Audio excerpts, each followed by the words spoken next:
Algunas historias abarcan décadas, llenas de deslumbrantes momentos de gloria y silenciosas luchas.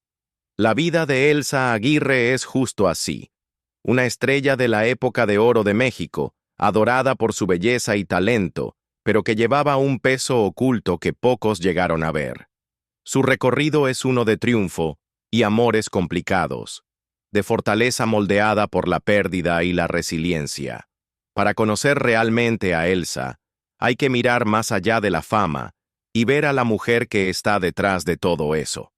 Si estás listo para explorar una historia tan luminosa como verdadera, dale like a este video y suscríbete, porque esto no es solo historia, es su verdad. Si te dijera que apenas hace poco, Elsa Aguirre, la eterna estrella de la época de oro del cine mexicano, hizo una rara aparición pública a sus 94 años, podrías pensar que fue solo un vistazo fugaz, un saludo cortés, quizá una breve declaración. Pero número. Lo que ocurrió el 9 de abril de 2025 fue mucho más que eso. Fue conmovedor, inesperado y para muchos, inolvidable. Elsa no solo apareció, regresó, con toda la gracia y la silenciosa fuerza que la convirtieron en leyenda desde un principio. Llegó en silla de ruedas, sí, y con un tanque de oxígeno a su lado. El tiempo ciertamente ha dejado su huella, pero incluso en ese estado vulnerable, se mantuvo con la misma elegancia que una vez hizo que audiencias de toda América Latina se enamoraran de ella. Hubo un silencio cuando entró en la sala. Ese tipo de silencio que sucede cuando la historia se presenta en forma humana. Para quienes estaban presentes, fue como ver un capítulo vivo de la historia cinematográfica mexicana desplegarse justo frente a sus ojos. El evento fue organizado por una compañía farmacéutica. No precisamente el escenario que esperarías para la reaparición de una estrella de cine. Pero la presencia de Elsa lo transformó. La gente la recibió con una calidez que iba más allá de la admiración. Era afecto, reverencia e incluso gratitud. Habló con sinceridad ante los reporteros, con voz suave pero firme, y dijo algo que me quedó grabado. Puedo quitármelo un rato, no quiero depender de esto. Hablaba del oxígeno, por supuesto. Sus médicos recomiendan usarlo unos 20 minutos, pero últimamente lo ha necesitado un poco más. Me ayuda en los bronquios y los pulmones. He sentido mucho frío últimamente, así que tengo que tener cuidado. Ese tipo de honestidad, sin drama ni autocompasión, solo un reconocimiento tranquilo de dónde está en la vida, es poderoso. Y esto fue lo que hizo ese día aún más extraordinario.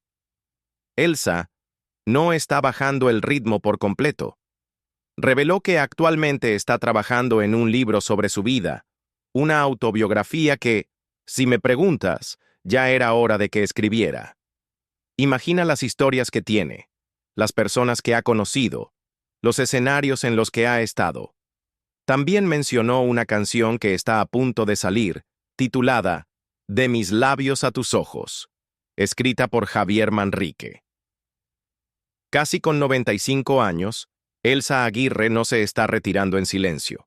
Sigue creando, sigue contando historias, sigue encontrando formas de conectar con el mundo. Me siento bien, no me puedo quejar, dijo. Tengo casi 95 años. ¿Qué puedo decir? El libro casi está listo, y la canción también. No fue una declaración presuntuosa, sino de profunda satisfacción. Y se notaba. No está aferrada al pasado. Vive el presente, aunque ahora sea diferente a antes.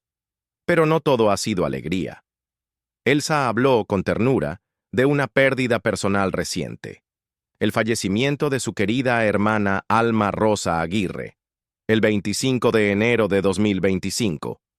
Alma Rosa, al igual que Elsa, fue parte de ese legado cinematográfico y su vínculo iba mucho más allá de la pantalla.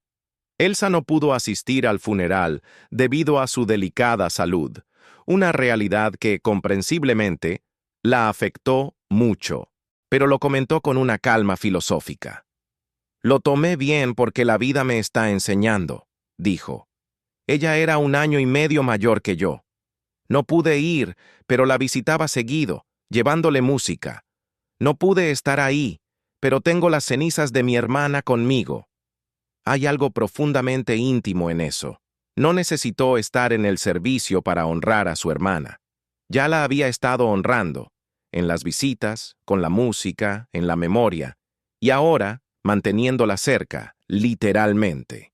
Eso es amor, el tipo que perdura silenciosa y humildemente. Si alguien encarna la idea de envejecer con dignidad, esa es Elsa Aguirre. Y para entender realmente su camino, hay que regresar muy atrás, a donde todo comenzó. Elsa Irma Aguirre Juárez nació en 1930 en el estado norteño de Chihuahua, el más grande de México. Fue una de 5 hermanos en un hogar dirigido por el general Jesús Aguirre, un hombre militar severo, y Emma Juárez, una costurera con grandes sueños y aún mayor determinación. La educación de Elsa fue tradicional, incluso conservadora, y muy marcada por la disciplina. Pero fue su madre quien encendió la chispa de la ambición, quien creyó que sus hijas estaban destinadas a algo más. Junto a sus hermanas Hilda y Alma Rosa, y sus hermanos Mario y Jesús, Elsa creció en una época en que México apenas comenzaba a enamorarse de la magia del cine y la radio. Era la década de 1930 y el cambio estaba en el aire. La familia se mudó eventualmente a Ciudad de México en busca de mejores oportunidades, como tantos otros. Lo que no podían saber era que estaban entrando en una explosión cultural, justo cuando nacía la época de oro del cine mexicano. Para 1945, las hermanas Aguirre ya comenzaban a llamar la atención. Un estudio cinematográfico, CLASA, organizaba un concurso de belleza para encontrar nuevos talentos para su próxima película El sexo fuerte. Las 3 hermanas participaron sin comprender del todo en qué se estaban metiendo. Elsa lo recordó vívidamente. Querían ver a las chicas en traje de baño, para ver sus cuerpos porque iban a bailar en la película. Pero para una niña de un hogar estricto, la idea de ponerse un traje de baño frente a extraños era mortificante. Tenía apenas 15 años, recordó Elsa. Ni siquiera habíamos visto el mar. Aún así, su madre hizo que sucediera. Consiguió trajes de baño para las 3, azul para Elsa, rojo para Hilda y de lunares para Alma. Elsa recordó la determinación de su madre y su propia profunda vergüenza. Me tomó mucho tiempo salir con ese traje de baño. Me daba mucha pena. Pero cuando finalmente salí, todos los fotógrafos estaban a mis pies, tomándome fotos de pies a cabeza. Y así cambió su vida. La belleza de Elsa causó una impresión inmediata y duradera.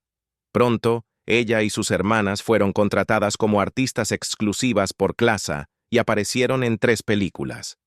La primera, El sexo fuerte, presentó a Elsa en un papel menor, pero fue suficiente. Tenía algo que no se podía fingir frente a la cámara. Irónicamente, Elsa no estaba tan interesada en convertirse en actriz. Fue su madre quien la impulsó hacia adelante. Su padre, siempre el hombre militar, estaba horrorizado con la idea. Solo se enteró de lo que hacían cuando sus fotos aparecieron en los periódicos. Y aunque Elsa era la que más llamaba la atención, no le importaba dar un paso atrás. En 1946, ella y Alma Rosa actuaron en una segunda película, Pasajero 10.000. Pero justo cuando se preparaban para la tercera, la familia lo detuvo. Su madre no podía estar en el set durante la filmación y se negó a dejar que sus hijas trabajaran sin su presencia. Su padre apoyó esa decisión, llegando incluso a romper los contratos él mismo. Elsa no se resistió. Regresó a casa, asumiendo que su breve romance con la fama había terminado. Pero el destino tenía otros planes. Apenas 5 meses después, un automóvil llegó a su modesta casa en una calle tranquila de la capital. Bajó Julio Bracho, uno de los directores más respetados de la época. Había venido por Elsa. La quería para un papel en La vida de Don Simón, un filme de época protagonizado por el gran Joaquín Pardavé. Ese papel la volvió a meter en el mundo del cine, y no sería el último. Le siguió El ladrón, nuevamente con Pardavé, y poco a poco algo cambió en ella. Al principio, ni siquiera le gustaba verse en pantalla, evitaba mirar directamente a la cámara, pero con el tiempo, el trabajo comenzó a hablarle. Los personajes, las emociones, el acto de transformarse en otra persona, la cautivaron. Actuar ya no era solo algo que su madre quería, era algo que ella deseaba. Y eso, más que nada, fue el comienzo de Elsa Aguirre, la artista. Apenas había tanteado el mundo del cine cuando llegó Algo flota en el agua, dirigida por Alfredo Crevena. Fue la primera vez que trabajó con Arturo de Córdoba, uno de los galanes más respetados y carismáticos de México. Él era confiado, experimentado y absolutamente magnético. Elsa, en cambio, todavía era novata, nueva en el lenguaje de la actuación, en los ritmos del set, en la danza tácita que ocurre entre compañeros de escena. Pero Arturo dejó una impresión duradera. Su presencia despertó algo en Elsa, no solo admiración, sino un despertar silencioso. Estaba entrando en lo desconocido, intuyendo, quizás, que su verdadero camino comenzaba. Algo flota en el agua no solo la formó como actriz, sino que inspiró Flor de Azalea, una de las canciones románticas más queridas de México. Zacarías Gómez Urquiza, asistente de dirección de la película, quedó tan cautivado por la belleza y gracia de Elsa que la escribió como un tributo a ella. No era solo admiración. Aquella melodía era una confesión, un homenaje envuelto en música. Y al igual que Elsa misma, la canción se volvió inolvidable. Hay algo hermoso en eso. Cómo una joven actriz podía dejar tal huella que su esencia viviría no solo en el cine, sino en las notas de un bolero. Para 1949, Elsa Aguirre no solo estaba en ascenso, ya había llegado. Su rostro, esa elegante quietud que llevaba, se había convertido en uno de los más reconocibles del cine mexicano. Directores, productores, galanes, todos la querían.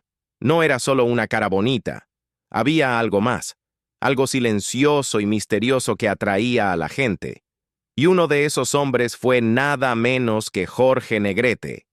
Sí, el Jorge Negrete, el legendario charro cuya voz ya formaba parte del alma de México. Quería a Elsa como su coprotagonista en Lluvia Roja, pero había un problema, la diferencia de edad. Negrete era considerablemente mayor, y el estudio, intentando que la pareja luciera más compatible en pantalla, decidió hacer que Elsa pareciera mayor. La vistieron con atuendos conservadores y de cuello alto, esperando que se viera más a su altura.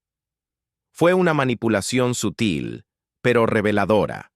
Hollywood no era la única industria que intentaba moldear a las mujeres para encajar en la historia de un hombre. Lo realmente asombroso es cómo la vida empezó a reflejar el arte. Elsa había sido fan de Jorge Negrete desde adolescente. Ella y sus amigas alguna vez se saltaron la escuela solo para verlo pasar frente a la casa de su madre. Nunca imaginó que años después él no solo sería su coprotagonista, sino el hombre que despertaría algo real en ella. Su química en pantalla rápidamente se volvió algo más, tierno, complicado y profundamente humano. Comenzaron una relación. Pero claro, en el mundo del espectáculo, el amor rara vez es sencillo. Jorge seguía involucrado con la actriz Gloria Marín, y el triángulo no fue solo rumor. Explotó una noche afuera de un restaurante. Gloria, furiosa y sin filtro, le dio una bofetada a Jorge frente a Elsa y su madre. Fue humillante, no solo para Jorge, sino para Elsa también. Había entrado en una tormenta que nunca pidió. Jorge, a su manera, intentó que funcionara. La cortejó con sinceridad. Visitó su casa, ayudó con las tareas. Quería ser más que un amante, quería ser parte de su vida. Le llevaba libros, la animaba a estudiar historia, filosofía, arte. Veía algo en Elsa que quería moldear, tal vez incluso controlar. Pero aquí está la cosa. Elsa no necesitaba un mentor, necesitaba un compañero. No buscaba un romance de maestro y alumna. Y poco a poco, esa presión empezó a pesarle. Un día, en voz baja, le dijo a su madre: «Ya no puedo más». Y así, se alejó de lo que pudo haber sido una gran historia de amor, pero solo sobre el papel. Lo que necesitaba era libertad y la fuerza para escuchar su propia voz. Era una buscadora, alguien fascinada profundamente por las corrientes invisibles de la vida. Estudió astrología, filosofías orientales, quizá atraída a esos mundos por la conexión de su padre con la masonería romántica. Su mente era tan activa como su rostro expresivo, y tal vez por eso su camino siguió cruzándose con grandes figuras. Una de ellas fue Pedro Infante. Cuando Elsa protagonizó junto a él Cuidado con el amor, ya era una artista experimentada, pero Pedro era otra cosa. Era puro encanto, ese carisma cálido y dorado que hacía suspirar a generaciones enteras. Y Elsa, como muchas mujeres de la época, no fue inmune. Hubo un momento, silencioso, nervioso y sin aliento, en que esperó en el estudio, con el corazón acelerado, solo para verlo. Y cuando se encontraron, la conexión fue innegable. Pero, como suele pasar con personas magnéticas, Pedro cruzó límites. Un día, con la complicidad del equipo, sorprendió a Elsa en la sala de maquillaje con un beso y un pequeño regalo. Para él, quizá fue una broma. Para Elsa, fue pasar una línea. No había terminado de prepararse. Se sintió expuesta, incompleta, vulnerable. Su respuesta fue rápida. Le dio una bofetada, no de ira, sino por necesidad de recuperar su espacio y control. Aún así, la química entre ellos no desapareció. Pedro, siempre oportunista, buscaba maneras de extender sus escenas de beso, fingiendo problemas técnicos para quedarse cerca de ella un poco más. ¿Y Elsa? Ella se mantuvo firme. A los 24 años, sus principios valían más que una emoción pasajera. Pedro estaba casado. Y aunque sentía algo, sabía que no era amor, no del tipo que ella merecía. A lo largo de su vida, a pesar de su fama, a pesar de su belleza deslumbrante, Elsa Aguirre nunca tuvo mucha suerte en el amor. Fuera de cámaras, era callada, introspectiva, casi tímida. No tenía una estela de pretendientes ni romances glamorosos como los que se esperarían de alguien tan icónica. La verdad es que el cine le enseñó a abrirse, pero aún así, su corazón se mantuvo cauteloso.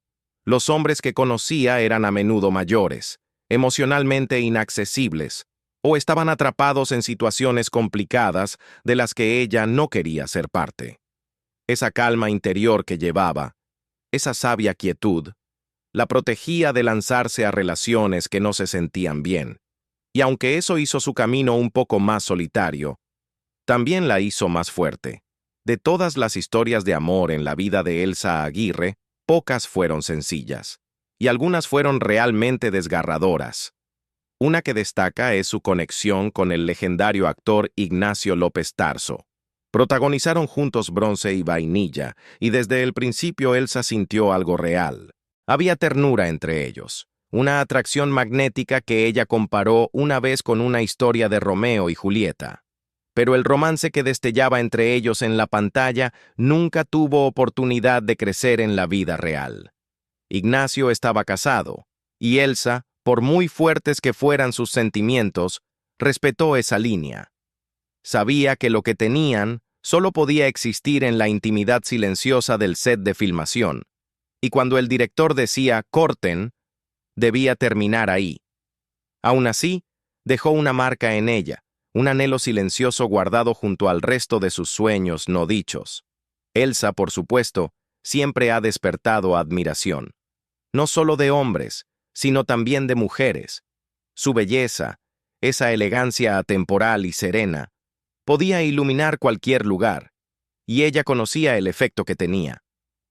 Durante una visita a La Habana, recordó cómo una mujer se le acercó y le expresó su afecto con una audacia poco común. Elsa, siempre amable, Rechazó la muestra con la misma dignidad callada que definió toda su vida. Entendía la admiración, incluso la apreciaba, pero también sabía quién era y cuáles eran sus límites. Ese mismo sentido del yo la guió en muchas situaciones, incluida una que involucró a Diego Rivera. Sí, incluso el gran muralista cayó bajo su hechizo. Rivera le pidió una vez que posara para un retrato semidesnudo. Para muchos, habría sido una obra definitoria de su carrera, un símbolo de inmortalidad a través del arte. Pero Elsa no dudó. Rechazó la propuesta. Podría bailar en las películas y mostrar las piernas, dijo luego con una sonrisa irónica. Pero nunca algo así. No tenía miedo de ser audaz, pero tampoco permitiría que la usaran como símbolo sin voz propia. Elsa Aguirre siempre supo distinguir entre actuación y explotación, entre imagen e identidad. Su fortaleza no solo se puso a prueba en su vida profesional, fue en su mundo privado donde Elsa enfrentó algunos de sus momentos más oscuros. Una de las pérdidas más profundas que sufrió fue la muerte de su hermana, quien falleció de cáncer de colon. La familia siempre había sido su ancla, y esa ausencia dejó un espacio silencioso y doloroso. Solo quedaron sus hermanos Jesús y Alma Rosa, y aún así, el tiempo tenía la capacidad de desgastar lo que antes parecía irrompible. Con apenas 30 años, cuando muchas actrices están en la cima de su fama, Elsa tomó una decisión sorprendente. Se alejó del centro de atención. Anhelaba algo más profundo que la fama, paz, estabilidad, amor. Y por un tiempo creyó haberlo encontrado en Armando Rodríguez Morado, un periodista mayor que entró a su vida bajo el disfraz de admiración. Su relación comenzó en silencio, con delicadeza, con una entrevista, una conversación, luego afecto. Elsa se casó con él, convencida de que por fin había encontrado al hombre que le daría la alegría tranquila que tanto deseaba. Pero el hombre que antes parecía tan considerado pronto mostró un lado aterrador. Su temperamento era violento, su comportamiento errático. Una vez quemó una jaula con canarios, las queridas mascotas de Elsa, y luego disparó contra las paredes de su casa. El abuso emocional y psicológico se intensificó hasta que Elsa, embarazada y asustada, no tuvo más opción que huir. Regresó a la casa de su madre, destrozada y silenciosa, y nunca miró atrás. Incluso años después, cuando Armando se acercó arrepentido, pidiendo ayuda, Elsa dijo no. Había sobrevivido demasiado como para dejarlo volver a su vida. Había aprendido que perdonar no siempre significa reconciliarse. Sola y esperando un hijo, Elsa hizo lo que siempre hacía. Se levantó y regresó al trabajo. Con su hijo Hugo dependiendo de ella, volvió a la industria cinematográfica. Y las puertas, por fortuna, seguían abiertas. Su talento y legado no habían sido olvidados. Filmó, viajó, proveyó. Su madre y familiares ayudaron a criar a Hugo, mientras Elsa navegaba el delicado equilibrio entre la maternidad y una carrera que nunca pensó que retomaría. Pero aunque los papeles llegaron, el amor que anhelaba seguía escapándose entre sus dedos. Su siguiente gran esperanza fue el cineasta José Bolaños, un hombre conocido por haber salido alguna vez con Marilyn Monroe. Al principio su conexión parecía prometedora. Dos espíritus creativos que entendían el brillo de la fama, que comprendían la soledad. Pero una vez más, Elsa se encontró dando más de lo que recibía. Durante su luna de miel tardía en Europa, ella se encontró sola, organizando todo mientras José estaba mental y emocionalmente en otro lado. Un día, sentada en silencio con sus pensamientos, se dio cuenta. Yo organizaba todo, pero lo más importante, nosotros, parecía no importar. Así que tomó una decisión que la sorprendió incluso a ella misma. Se subió a un avión y se fue. Así, sin más. Porque a veces la fuerza significa saber cuándo irse, incluso cuando tu corazón aún se aferra. Y entonces vino un cambio, no en su vida amorosa, sino en su espíritu. En 1973, Elsa conoció a José Manuel Estrada Vázquez, un guía espiritual que la introdujo al yoga y al vegetarianismo. Fue un nuevo camino, un tipo diferente de amor, uno basado en el cuidado propio, en la claridad, en la disciplina. A través de él, también conoció a Rafael Estrada, un chileno que compartía muchas de sus creencias. Se casaron con la esperanza de que esta vez fuera para siempre. Pero incluso esa relación comenzó a deteriorarse.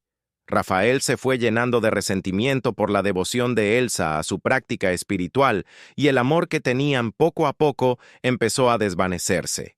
Al final, cuando le preguntaron al respecto, Elsa simplemente dijo: «Ya no quiero hablar de él. Esa es la historia de un amor».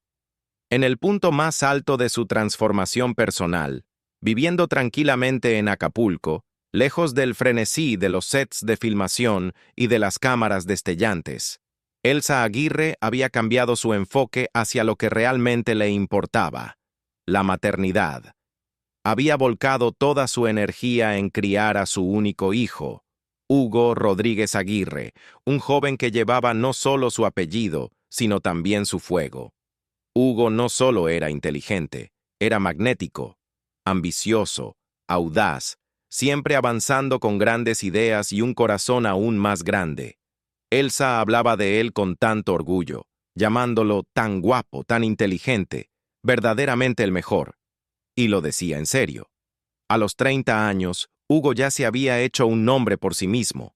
No solo perseguía sueños, los estaba construyendo. Uno de sus proyectos más orgullosos fue transformar una vieja y deteriorada camioneta en un restaurante completamente funcional. Plantó palmeras alrededor, le dio vida. No esperaba oportunidades, las creaba. Pero no todos apreciaban esa luz. Su éxito, su carisma, la facilidad con la que daba vida a las cosas, atraía admiración, sí, pero también celos. A veces esa envidia se volvía fea. Elsa recordó un incidente que parecía menor en la superficie, pero que insinuaba algo más profundo. Después de que Hugo anotó un gol en un partido local de fútbol, algunos de los otros jugadores se volvieron contra él y lo atacaron. «Tu hijo está en trauma», dijeron después. Pero Hugo, tal como era, no dejó que eso lo detuviera. Lo ignoró. Siempre tuvo ese filo sin miedo, ese hambre de ir un poco más rápido, de esforzarse un poco más. Y eso fue lo que hizo la tragedia tan insoportable. Con apenas 30 años, la vida de Hugo se cortó de forma devastadora en un accidente automovilístico. La misma energía que lo hacía sentirse tan vivo, esa necesidad de velocidad, de movimiento, de más, terminó arrebatándole todo.